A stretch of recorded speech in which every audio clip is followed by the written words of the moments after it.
വരാനിരിക്കുന്ന നിയമസഭാ തെരഞ്ഞെടുപ്പിൽ DMK നയിക്കുന്ന സഖ്യം വമ്പൻ വിജയം സ്വന്തമാക്കുമെന്ന് തമിഴ്നാട് മുഖ്യമന്ത്രി M.K. സ്റ്റാലിൻ. കോൺഗ്രസ്, ഇടതുപക്ഷ പാർട്ടികൾ, VCK എന്നിവ ഉൾപ്പെടുന്ന സഖ്യം 234 അംഗ നിയമസഭ തൂത്തുവാരി ദ്രാവിഡ മോഡൽ 2.0 സർക്കാർ രൂപീകരിക്കും. 200-ലധികം സീറ്റുകളിൽ DMK സഖ്യം വിജയിക്കും. 5 വർഷത്തെ ഭരണത്തിലൂടെയും ക്ഷേമ നടപടികളിലൂടെയും DMKയ്ക്കുള്ള പൊതുജന പിന്തുണ ശക്തിപ്പെട്ടതായും സ്റ്റാലിൻ പറഞ്ഞു. DMKയെ ആളുകൾ സ്നേഹിക്കുകയും വിശ്വസിക്കുകയും ചെയ്യുന്നുണ്ട്. അവരുടെ പിന്തുണയോടെ സഖ്യം 200-ലധികം സീറ്റുകൾ നേടുകയും ദ്രാവിഡ മോഡൽ 2.0 സർക്കാർ രൂപീകരിക്കുകയും ചെയ്യും. സ്ത്രീകൾക്കുള്ള സംവരണം നടപ്പാക്കുന്നതിൽ കേന്ദ്ര സർക്കാർ ഗൗരവകരമായ നയം സ്വീകരിക്കുന്നില്ലെന്ന് സ്റ്റാലിൻ വിമർശിച്ചു. സ്ത്രീകൾക്കുള്ള സംവരണം നടപ്പാക്കുന്നതിൽ കേന്ദ്ര സർക്കാരിന് താൽപര്യമില്ല.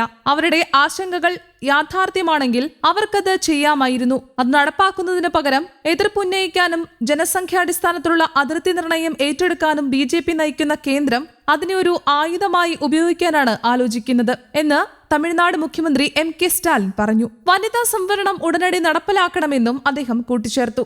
സംസ്ഥാനത്തിന് സംവരണം ബാധിക്കാമെന്ന് മനസ്സിലാക്കിയതിനു ശേഷം അതിർത്തി നിർണയ വിഷയങ്ങളിൽ തമിഴ്നാട് ആദ്യം ശബ്ദമുയർത്തിയെന്നും വിജയകരമായ ജനസംഖ്യാ നിയന്ത്രണ നടപടികൾ കൈക്കൊണ്ട സംസ്ഥാനങ്ങളെ ശിക്ഷിക്കരുതെന്നും സ്റ്റാലിൻ വാദിച്ചു. അതേസമയം തന്റെ കുടുംബം ഒരു ശക്തി കേന്ദ്രമാണെന്ന പളനിസ്വാമിയുടെ ആരോപണം സ്റ്റാലിൻ തള്ളിക്കളഞ്ഞു. ഈ ആരോപണം DMK സർക്കാരിന്റെ മികച്ച റെക്കോർഡിൽ നിന്ന് ശ്രദ്ധ തിരിക്കാനുള്ള ശ്രമമാണ്. പൊള്ളാച്ചി ലൈംഗികാതിക്രമ കേസ് മുൻ സർക്കാരിന്റെ പരാജയങ്ങളുടെ ഓർമ്മപ്പെടുത്തലായി തുടരുന്നു.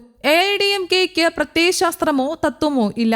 അതിർത്തി നിർണയത്തിൽ പളനിസ്വാമി മൂകനാണെന്ന് അദ്ദേഹം ആരോപിച്ചു. ടാസ്മാക് മണൽ ഖനന കേസുകളിലെ ED നടപടികളെ സ്റ്റാലിൻ വിമർശിച്ചു. കേന്ദ്ര സർക്കാർ ED ഉപയോഗിക്കുകയാണ്. ടാസ്മാക് അഴിമതി, നിയമവിരുദ്ധ മണൽ ഖനന കേസുകളും രാഷ്ട്രീയമായി തിരക്കഥ എഴുതിയെന്ന് സ്റ്റാലിൻ കുറ്റപ്പെടുത്തി. അതേസമയം തന്റെ സർക്കാരിന്റെ ക്ഷേമ പദ്ധതികളെ അദ്ദേഹം ന്യായീകരിച്ചു. സ്ത്രീകൾക്ക് പ്രതിമാസ 1000 രൂപ എന്ന ആനുകൂല്യവും സ്കൂൾ കുട്ടികൾക്കുള്ള പ്രഭാത ഭക്ഷണ പദ്ധതിയും തന്റെ ഹൃദയത്തോട് ഏറ്റവും അടുത്ത സംരംഭങ്ങളിൽ ഒന്നാണ്. അടുത്ത ഘട്ടം സ്ത്രീകളുടെ അവകാശ പദ്ധതി 2000 രൂപയായി ഉയർത്തും. പ്രഭാത ഭക്ഷണ പരിപാടി 8ാം ക്ലാസ് വരെ വ്യാപിപ്പിക്കുമെന്നും തമിഴ്നാട് മുഖ്യമന്ത്രി പറഞ്ഞു. തമിഴ്നാട് നിയമസഭാ തെരഞ്ഞെടുപ്പിൽ ഇത്തവണ ശക്തമായ ത്രികോണ മത്സരം തന്നെയാണ് നടക്കുന്നത്. പതിറ്റാണ്ടുകളായി DMKയും AIADMKയും തമ്മിൽ നടന്നിരുന്ന നേരിട്ടുള്ള രാഷ്ട്രീയ പോരാട്ടത്തിന് മാറ്റം വന്നിരിക്കുകയാണ്. നടൻ വിജയ് നേതൃത്വം നൽകുന്ന തമിഴക വെற்றி കഴകം രംഗപ്രവേശനം ചെയ്തതോടെയാണ് ഈ മാറ്റം വ്യക്തമായത്. TVKയുടെ പ്രവേശനം തങ്ങൾക്ക് ഭീഷണിയല്ലെന്നാണ് DMKയും AIADMKയും പറയുന്നത്. എന്നാൽ രാഷ്ട്രീയ നിരീക്ഷകർ ഇത് ഗൗരവത്തോടെ കാണുകയാണ്.